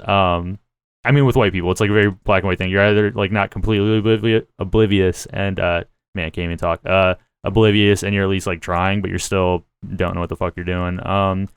But just people who are like that, I don't like that. I just very, I don't know. I don't like that. I grew up poor. I grew up seeing some fucked up shit in Indiana, and the fact that it took me this long is very bums me out because I think about what I should have been doing when I was younger. So when I see adults act like that, it's like, fuck you. Like, fuck you. I just get very, I don't know. Well, and on the opposite end of that spectrum, I would say that everyone is, even if they're not doing their best, they really are, because I like to think about myself sometimes where sometimes my best is fuck all. You know what I mean? Sometimes that was my best. I would always like to offer someone else as much compassion as I would need in that same circumstance. You know, like, I'm embarrassed that it took me going to prison, getting, like, violently raped, and then being, you know, held to some degree of, like, sexual abuse, like, even after I got out. Like, my parole officer was, like, really creepy. You know, so it was like I was put in this system that women, black women in particular, are recycled through constantly. And when I got out, it wasn't like I was like, oh, I'm going to be a prison reform activist. You know what I mean? And I had money and I had resources and I had the ability to actually, like, do something. And instead, I just let it destroy me and, like, really take down my whole life, and, like, got into bad relationships, and then eventually jumped off a building because I could never handle the emotional distress of, like, experiencing what an entire group of people go through regularly. Yep. You know, so it's like, I've been that entitled, self-centered, and I thought I was woke. I was like a hippie who, like, took acid and was like, everybody does. You know what I mean? Everybody thinks that, yeah. Right. I'm like everyone has light in them, but, like, you know, but, like, do I feel that way about, like, the correctional officers that raped me? You know what I mean? It's only until I can find compassion for them that I really feel like my spiritual evolution takes place. And, like, I'm so ride or die for this movement, but I'm mad at everyone too. So I feel you for being like this now, what's happening now should have happened in Ferguson in 2016. I mean, this should have happened hundreds of thousands of years Sure. ago. I'm like, sure there's always a time back that we could be like, it should have gone then. But then James was like, last time when we were talking, saying that, like, now is kind of the perfect time for it to happen because we're so close to the election. Everyone's quarantined, so they're bored and have all this free time. And, you know, we can keep pushing and organizing and strategizing to, like, make this actually have a tangible impact, you know? So it's like, I get where you're coming from, where you're just kind of like, fuck everyone and fuck this and, like, fuck myself even. But I would also say, you're amazing. You're amazing. I'm amazing. This is amazing. Everything that everyone is doing is amazing. And if we can maintain this energy, then like, maybe we can change it. And if we can't, and this goes back to normal, and then it keeps happening, and we keep, like, being outraged with no results, then it's like, then we have to just try again. You know what I mean? And keep trying and never actually give up, like Star Wars. I'm going to throw some stats at you really quick. Thank you. From my boy, Young Jamie. Andrew Yang. Did you rep him? Huh? Did you rep him? Yeah. I wanted him so bad. Word? Yeah, 2020, badass. 2024. to comment on the current political situation. Sorry. Here's 4 stats for you. Number 1, a large unemployed group of working-age men is a common feature in countries that experience political upheaval, which we currently have a large group of unemployed working-age men. Word. Number 2, there are between 270 and 310 million firearms in the U.S., which is almost 1 per human being. I have a gun. Do you have a gun? I'm getting one. Number 3, there were approximately 2,500 leftist bombings between 1971 and 1972. And number 4, we are the most heavily armed society in the history of mankind. And to end the quote from Yang, disintegration is likely to be gentle. Gentle? Yeah. Why do you think gentle? Why does he think gentle? Do you It's agree with that? unlikely Oh. to be gentle. Oh, yeah. I'm like, no, that doesn't track. Yeah, it's gonna be insane. That's why it's gonna be some World War III shit. Mm-hmm. What do you think we're going to lose first, power or water? Power. Or internet? Yeah, it's gonna. Well, internet first, Yeah. then power, then water. Well, you want to get rid of the way for people to communicate. You're gonna cut off phones. You're gonna cut off internet access. You're gonna do all that so people can't talk to each other. You're gonna get rid of public transportation, gas. Which we companies. saw, basically. I mean, like Yeah. elements of that. Yeah. That was insane. Oh my God. There were so many when that first started going on, there were so many times where we were out to we were walking back because there was no public transportation. Uber was done. We wouldn't get home until 3 or 4 in the morning because we were out doing shit, and it would just take forever to get home because you can't be on busy streets where cops are. So you have to find ways to get around shit. I had to walk 3 miles to the nearest bus on the 30th. That Saturday, the first night that shit went down downtown, because Lori fucking closed everything. It was impossible to get home unless you walked. Fucking hate Yep. that bitch. She sucks. Yeah, she really fucked this up, didn't she? She sucks. Is she gay? Is she like a black lesbian? Yes. And she's a cop? Pro cop, Yeah, she. pretty cool. Who paid her? The police unions probably. That's interesting. Yeah. Okay. Mm-hmm. Pretty cool. Come on, Well, how do you think we'll strategize then when we don't have internet? I don't or know. power or I don't know water? shit about that. I'm just gonna follow whoever's smarter than me. Like I said earlier, I'm gonna fucking follow whoever knows I more mean, shit than me. I'll have do you- some research, but Mm. It's very easy to make your own server with stuff you have in your house. Okay. So Okay, Inspector Gadget. well, you also have a million different technical things here. So, what do you need normally? What does a normal person need? a computer. That's it. Well, no, but if you get rid of internet access, though, that's what I'm saying. Even without internet access, you can do stuff like that. You can use wireless access points as server base stations and then expand those out. You'd have to work.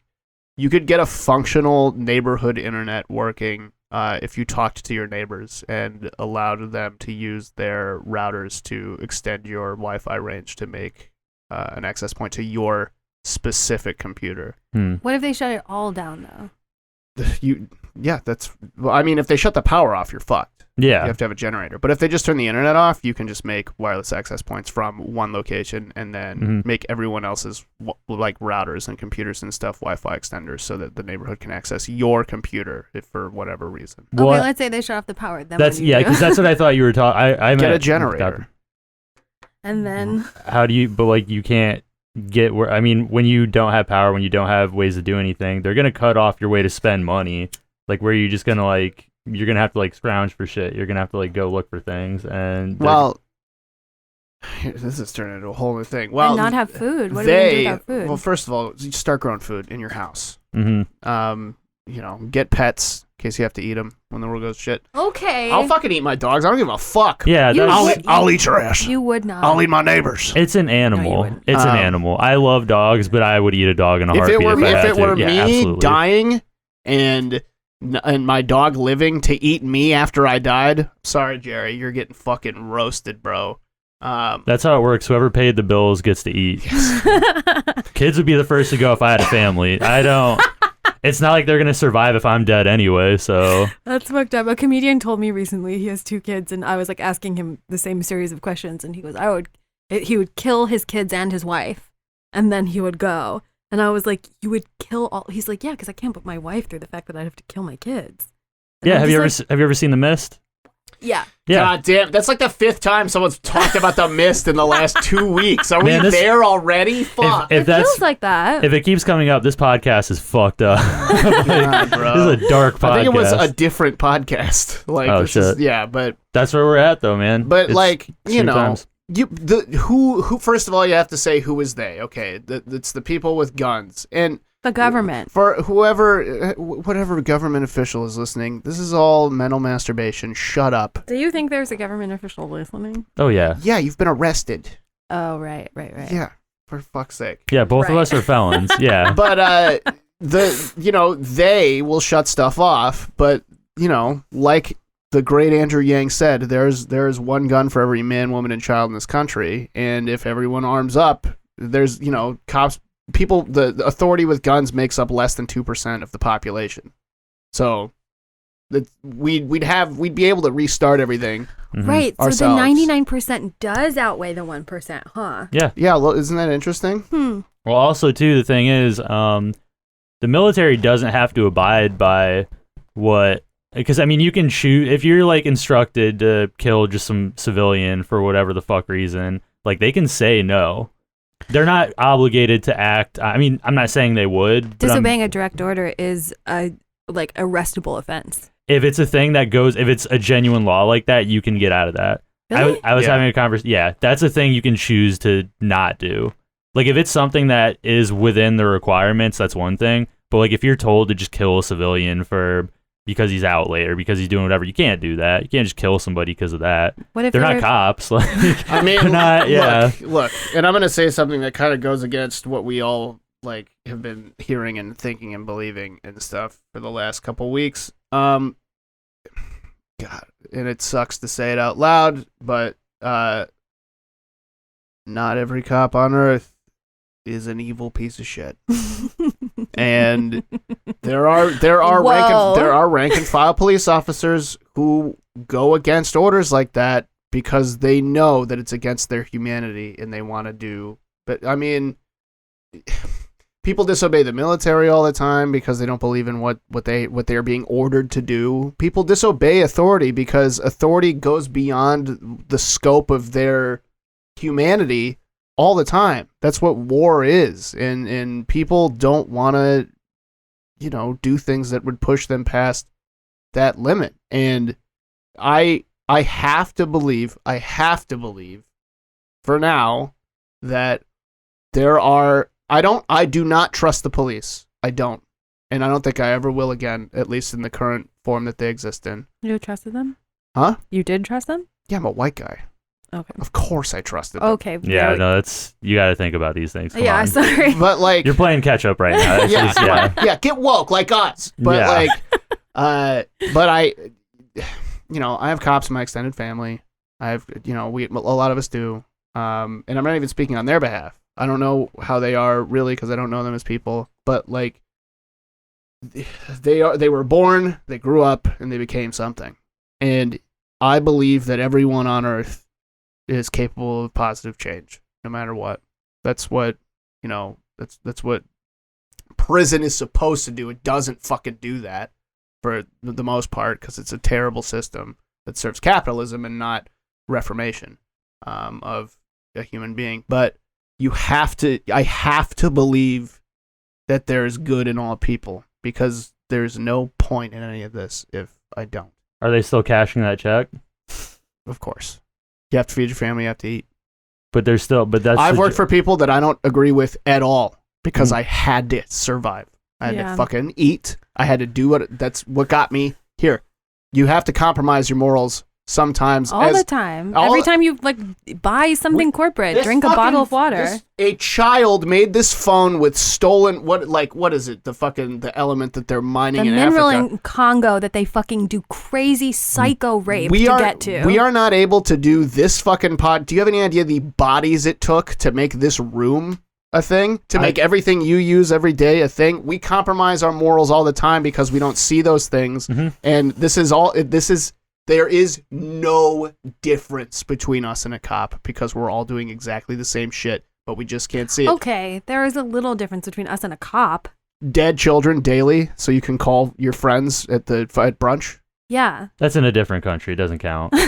That's No, because we're that's- American. Remember that? That's right. Yeah. We're the best. No, but Yeah. the difference of your own hand or your brethren's hand, like if you were So you're a nationalist. no, if you killed someone that and like I knew that like or someone in this podcasting network that I knew killed someone, I would be like, "Fuck you, I'm out." A good cop quits. You know what I mean? Like a really good cop like quits. Right. But okay, so knowing that, you also know that that there are children mining minerals to put in your phones. Are you Yes. going to continue to use a phone? I mean, There you go. It's the same. It is exactly the same. I'm a hypocrite, but I do feel like that is a little different than It's not. than someone I know or someone I know who knows someone. Why? Because you have a tangible connection to them. yeah. Well, that's where it starts. Everyone is a person. A child is a more important person than an adult in many ways, even if they live far away from us. There's the only thing that's different about that is there's a disconnect between you and that person. Yeah. That's what I was saying though earlier with I feel like a piece of shit that it took this long with Yeah. being like that. Yeah. We're all guilty. There's no ethical consumption under capitalism. and relative there- No. humanism. Yeah, isn't real. So you're right. You're right. We're all fucking cops, bro. If you live in America, they fucking You are the Matt, cops. Matt Parker Trey Stud said it years ago. We are the world police. Yep. That's why the only way to get out of this is to really like love yourself. Oh, is that gay? Am I gay? Super fucking gay, bro. I don't know. I don't look at things like that, but okay. Well, I do think that everyone has to experience and go through the same sort of spiritual transformation that you have and get to where you're at for this to really change. Like, I don't think each member of the police and the military are going to like emotionally, psychologically and spiritually transform in the way that you have so that we can get to this point where we all agree that, yeah, we don't kill people. Honestly, I don't hate the military that much. I know a lot of people in the military and I don't know. I don't like the military, but I also don't hate the military. I don't like a lot of things that are done in the name of America. I don't like that. But at the same time, Well, you're talking about the people who serve who are like exploited because they're poor and they have yeah, to join? I'm talking about people who serve. I'm not talking Yeah. about like the actual, yeah. Well, yeah. I mean, I don't hate them either, but I do hate the people on top who are calling the shots and who are deciding that. Yeah, absolutely. Okay, you know? I thought you were talking, okay. But those people who serve go into villages without orders and rape Yep. and murder Yep. children Yeah. and take pictures of it and fucking laugh about it all the time. It's all Those people need the all spiritual the same, evolution too, or we should kill them. well, they're gonna die because they're in the military. So Yeah. the likelihood is pretty. Yeah, but I do feel like there has to be some kind of like gene isolate that like makes people. Oh, the sociopathy gene, the psychopathy gene. Yeah, can we just kill those people? you can identify that early. Mhm. Can we? Should 5 we years just kill old. those 5 years old? those babies? No, because that's eugenics, and that's Mm, wrong. But is it though? Because you have to give people a fucking chance to change. Okay, I guess. Do you agree with that? I mean, I've never killed anybody, so I don't Not know. yet. Not yet, that's true. Would you kill people in World War III? Would you kill a racist in World War III? I mean, it's easy to say you would kill somebody, but I know people who've killed people that don't. I know they're meant. I mean, I would like to say I would. I would lean towards that, but I also don't. I've never been in the situation where I've had to kill somebody, so I don't know. Like, if I would have to let somebody who has a stronger will than me to do that. Like, it's one thing to be like upfront with a protest. It's another thing to end a person's life. I would hope I could. I will say that I would hope that I would be physically able to murder a person in the name of the greater good. I heard something recently, actually, that the reason why we have that, what did you call it, sociopathy, Sociopathy gene. is so that people can kill animals. Oh yeah. And Yeah, it's for food. Yeah. Yeah, so that we can, as a species, like have meat because you can kill something that's like cute and has a face. I don't know. I've thought for my whole life, I thought I would never be able to kill someone. And then when I went to prison, after that, I was like, oh, I for sure 100%, 100,000,000% would kill every cop I ever could given the Mhm. opportunity. Hmm. And it's interesting how like violence makes people respond with violence. You know what I Mhm. mean? You like hurt me and I will like end you for that. I guess that's different. I wasn't really, when you said that, I wasn't thinking about cops. I don't. Yeah, they're not people. Okay, that's right. I don't know why. I Well, was it's us thinking against regular. them, right? Yeah, I just for some reason I thought you were just talking about a person in general, and I was like, I don't know about all that. No, I a was like, cop. that's yeah, a okay, cop. Yeah, they're not. Well, that's like I said earlier. I don't feel bad. Like, send the little flag home to their dumbass family. Like, I don't care. They don't count. This is so good. I really have to pee. I love you. Mm-hmm. Thank you. Thank you so much for Thanks like for all having of me this. on. I really appreciate you being so open and talking about so much stuff that's really personal and like vulnerable, even though you don't even know me. But it was really Yeah. nice to get to know you like this. So if you want, do you want me to plug you or no? I mean, I guess. I don't know. I didn't know that's what was gonna. Okay. Well, Yeah, if you want to. Chris Cladis or Chris Davis on Facebook. On Facebook, Chris Day. Yeah. What's your IG? Foodacris, FOODACRISS. Got 2 S's. Are you on Twitter? No. On Well, Twitter. you're great, and the stuff that you're sharing, I think, is very moving and like deeply impactful for this time in life. And I know you guys love to, follow the people that I tell you are cool. So please follow this guy and show your support. And Black Lives Matter. And I'll see you next week. Okay, love you. Bye.